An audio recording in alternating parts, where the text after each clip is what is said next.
Kalau Anda masih luang untuk space seseorang duduk, ya, untuk orang lain bisa bergabung, kemudian kita luaskan, dikatakan tolong luaskan, lalu kita luaskan, maka langsung dibalas oleh Allah. Orang-orang yang suka meluaskan kelapangan bagi orang lain, yafsahillahu lakum, Allah akan lapangkan hidupnya. Ya. Saya ajarkan satu rumus dulu Bu ya, di Quran, sebelum kita mulai materi. Kata Quran, ibu suka meluaskan, melapangkan, memberi kesempatan pada orang, itu satu saat kalau kita sedang sempit, Allah akan luaskan. Ibu sedang bawa mobil, ya, dalam keadaan macet, tiba-tiba ada orang buru-buru, ada ambulans misalnya. Lalu kita menepi, kita persilahkan lewat. Itu besok lusa saat kita sulit, kita akan diberikan kesempatan untuk terbuka. Diberikan kelapangan. Itu rumus pertama. Ya. Wa idza qila lakum unshuzu fanshuzu, ini poinnya. Yarfa'illahu alladhina amanu minkum walladhina utul ilma darajat. Kata Allah, ada dua golongan yang akan selalu diangkat derajatnya oleh Allah Subhanahu wa taala. Ya. Kalau diangkat derajat itu maknanya bisa dua. Saya ulang ya. Kalau diangkat derajat itu maknanya bisa dua. Satu, makna dunia. Ya, diistimewakan oleh Allah. Diistimewakan. Saat orang susah dia mudah. Ya. Saat orang lain, maaf, rezekinya terhambat dia dipercepat. Ya. Coba saya mau tanya pada ibu. Biasanya kalau orang-orang yang tinggi posisinya, tinggi, ya, presiden, menteri misalnya, sampai level keterusnya, ya, biasanya kalau di jalan itu lebih mudah, lebih lambat. Lebih mudah. Ya. Sekalipun ada macet diurai kan? Kalau manusia saja meninggikan derajat sesama manusia, mendapatkan kemudahan dalam hidup, maka bagaimana dengan Allah yang meninggikan derajat makhluknya? Kalau manusia mengangkat temannya menjadi presiden, mengangkat kawannya jadi pemimpin, dia mendapatkan akses kemudahan dalam kehidupan, maka bagaimana kalau Allah yang mengangkatnya? Maka tidak ada yang susah, tidak ada yang sulit. Dan yang kedua adalah pengertian akhirat. Akhirat. Ya. Ibu kan nanti insya Allah kalau kita masuk surga, itu tidak satu tempat Bu. Ada tingkatan-tingkatan, derajat-derajat. Ya. Ada surga Aden sampai Firdaus itu. Ya. Ada orang yang oleh Allah itu diangkat derajatnya di surga sampai tingkat tertingginya. Yang paling tinggi kira-kira di mana Bu? Yang paling tinggi itu surga yang langsung melihat Allah tanpa hijab. Tanpa hijab, kelihatan. Ada di Quran surah 75 ayat 22 sampai 23. Al-Qiyamah. Wujuhu yawma idzin nadhirah. Di hari kiamat nanti ada orang yang wajahnya berbinar, gembira dia. Gembira luar biasa. Bukan karena masuk surga, bukan, sudah otomatis itu masuk ya. Gembiranya itu ternyata ila rabbiha nadhirah. Dia bisa menatap Allah langsung tanpa hijab. Rindu sejak di dunia itu pengen ketemu Allah. Ya. Subuh-subuh dipanggil jam 4 lewat 9, dia jam 3 sudah siap-siap. Saking ingin cepat menghadap pada Allahnya. Rindu betul. Zuhur jam 11.38, jam 11 sudah datang ke masjid itikaf. Tapi nggak bisa lihat Allah. Cuma serasa diawasi, dilihat Allah. Merasakan betul itu. Ketika di akhirat dia lihat Allah tanpa hijab. Wujuhu yawma idzin nadhirah ila rabbiha nadhirah. Pada Tuhannya dia bisa lihat langsung. Ya. Jadi siapa mereka itu? Ibu bisa pilih satu di antara dua. Satu, amanu, yaitu orang-orang yang senantiasa meningkatkan imannya. Jadi kalau ibu ingin diangkat derajatnya oleh Allah, bapak ingin diangkat, dunianya mudah, akhiratnya istimewa, maka pilihan pertama tingkatkan iman. Ya. Cara meningkatkan iman itu gampang. Kata Quran, tambah amal soleh. Tingkatkan terus. Ya. Karena itu di Quran kalimat amanu, iman, sering bersanding dengan amal soleh. Wal 'asr innal insana lafi illa alladziina amanu wa 'amilus shalihat. Apa saja bentuknya? Boleh salat Al-Baqarah ayat 3. Alladzina yu'minuna bil ghaib wa yuqimunas shalah. Coba cek ya. Kalimat salat nih. Kita punya mic ini. Bisa dibawa. Ibu bawa mushaf? Ya. Sekarang cek di mushafnya ya. Kalimat salat bisa ditulis dengan dua cara. Ya. Kalau ada satu saja yang keliru tulisannya, berarti mushafnya salah. Awas ya.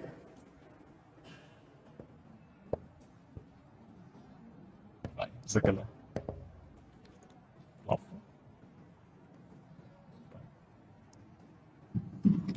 Baik. Coba perhatikan sebentar. Kalimat sholat di Quran itu bisa ditulis dengan dua cara.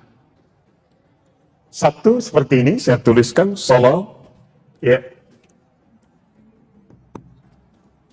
Yang kedua yang ini. Sholat.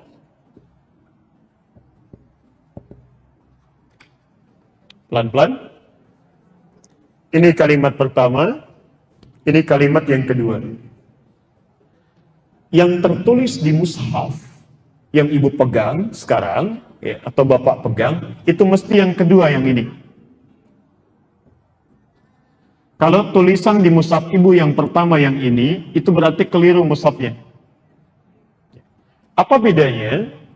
Kalau yang pertama yang ini itu hanya menunjukkan makna singular, satu makna saja, bentuknya tunggal, satu kali sholat ini.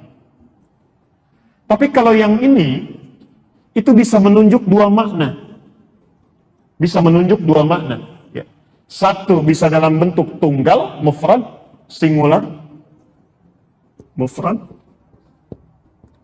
Yang kedua bisa berbentuk jamak. Ya. Jamak, plural. Banyak. Karena itu kalau ibu baca Quran, belajar ilmu Al-Quran, ini bisa dibaca dengan tiga cara. Riwayat Hafiz, alladzina yu'minuna bil ghaibi wa yuqimunas shalah. Riwayat Warsh miring, alladzina yu'minuna bil ghaibi wa yuqimunas shalah. Miring. Yang menarik yang ketiga, jamak. Alladzina yu'minuna bil ghaibi wa yuqimunas shalawat. Jamak. Perhatikan, ini uniknya bahasa Quran, ibu tidak akan temukan di kitab manapun. Kenapa ini bisa dibaca dengan tunggal dan jamak? Ya. Salat fardu itu berapa banyak? 5. Kalau 5, 1 atau banyak? Banyak. Jamak atau tunggal? Jamak. Asal katanya ditulis dalam bentuk jamak, menunjukkan bahwa salat itu bukan hanya satu kali. Jelas ya? Kenapa bisa dibaca tunggal dan jamak? Karena dalam penunaiannya dianjurkan bisa berjamaah. Saya ulang, dianjurkan bisa berjamaah. Silakan. Baik, sayanya juga mesti miring. Enggak. Baik. Ayo kita kembalikan. Lihat sini. Ini bisa dibaca jamak dengan tunggal. Jamak asal tulisannya menunjuk pesan bahwa sholat yang diwajibkan pada kita bukan 1-2 sholat. Ada sampai 5 yang fardu. Jelas ya? Kenapa bisa dibaca tunggal? Ya. Asalnya kita dianjurkan untuk menunaikan sholat, pelaksanaannya kalau bisa berjamaah. Sangat dianjurkan. Ya. Tapi kan dalam kondisi-kondisi tertentu orang tidak bisa berjamaah, boleh nggak sendirian sholatnya? Karena itu bisa dibaca dengan tunggal mufrad, bisa dibaca dengan jamaah.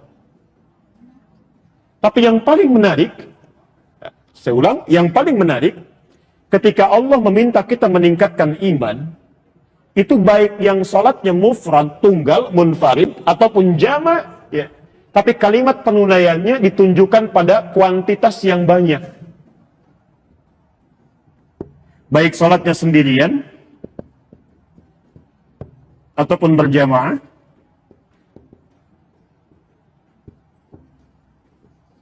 Perhatikan. Seakan-akan Quran berkata, baik sholat kalian tunaikan sendirian ataupun berjamaah, selalu evaluasi hari ini mesti lebih banyak dibandingkan yang kemarin. Ya. Hari ini mesti lebih komplit dibandingkan yang kemarin. Ya. Seakan-akan kalau ada orang-orang yang ingin meningkatkan iman, misal, maaf Bu ya, kemarin baru sholat fardu saja, maka mulai sekarang coba tambah sunnahnya. Tingkatkan lagi, tambah. 2 rakaat sebelum subuh. Kemarin 2 rakaat sebelum subuh, sekarang tambah 4 rakaat sebelum zuhur. InsyaAllah. Teknisnya 2-2. Kemarin baru sampai zuhur, sekarang tambah ba'diyahnya. Ya, itu baru sholat. Ya. Jadi, yang mau saya sampaikan, kalau Bapak Ibu ingin dimudahkan hidupnya oleh Allah di dunia, dapat kemudahan derajat akhirat yang sangat luar biasa, maka ciri yang pertama tingkatkan iman. Dengan cara meningkatkan amal soleh. Ya. Coba perbaiki sholatnya. Yang belum puasa, tambah puasa. Karena itu ayat puasa dimulai dengan iman. Al-Baqarah 183. Ya ayyuhalladzina amanu kutiba alaikumus syiyam. Puasa dirangkai dengan iman. Ya. Itu bagian yang pertama. Yang kedua, ini yang paling penting ya. Dan ini saya ingatkan karena mungkin barangkali baru kita ta'lim. Jadi nanti ibu ta'lim dengan ustaz manapun, bapak ta'lim dengan ustaz manapun, tolong catat betul keterangan Nabi berikut ini. Ya. Yang paling istimewa, ketika Allah mengangkat derajat seseorang, itu ternyata ada yang dikhususkan bagi yang khusus menuntut ilmu. Ya. Di pilihan pertama tingkatkan iman, kalau belum maksimal maka tuntut ilmu. Walladzina utul ilma darajat. Saat Anda datang menuntut ilmu, kita punya pilihan, bisa istirahat, tidur, ya, bisa main, bisa macam-macam. Tapi kita memilih untuk belajar.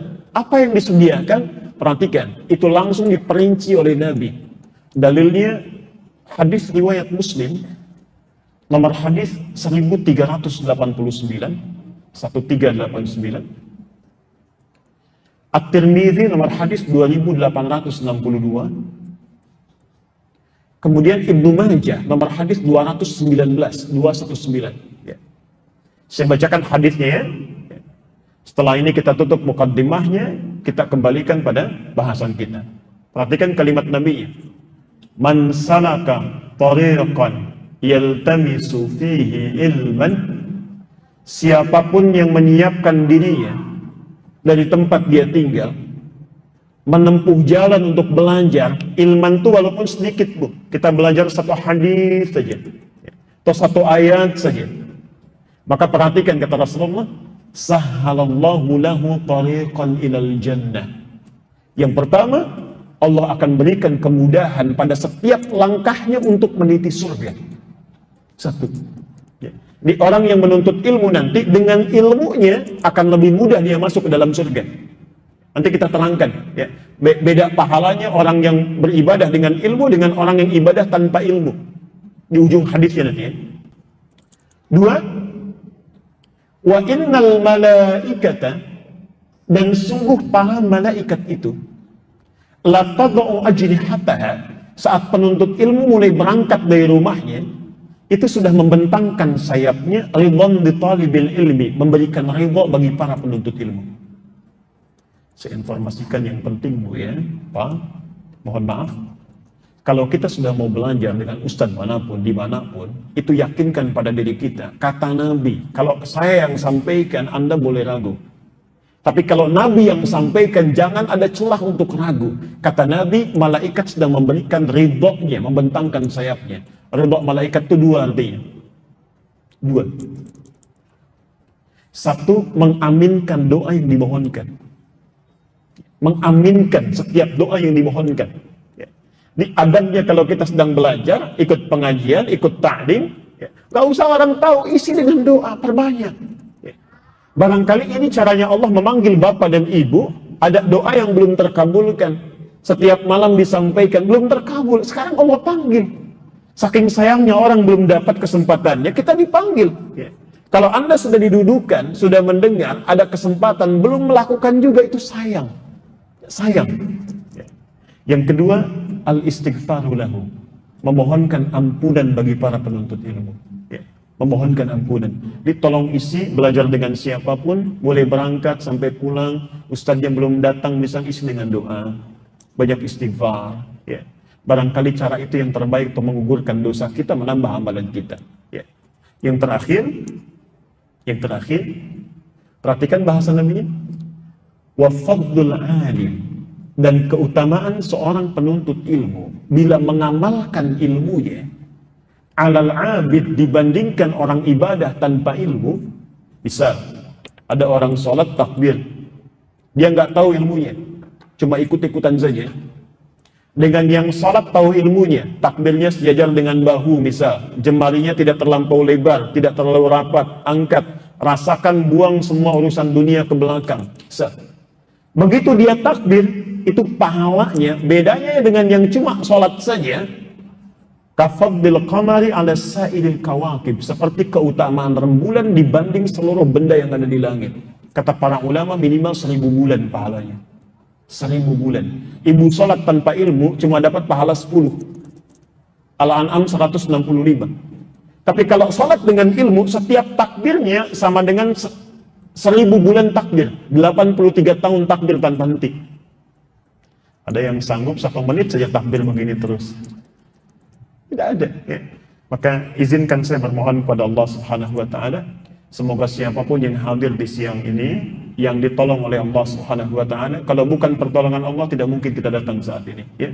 Semoga Allah memudahkan segala kehidupannya, mengabulkan doa-doanya, dan memberikan pahala berlipat untuk mengangkat derajatnya.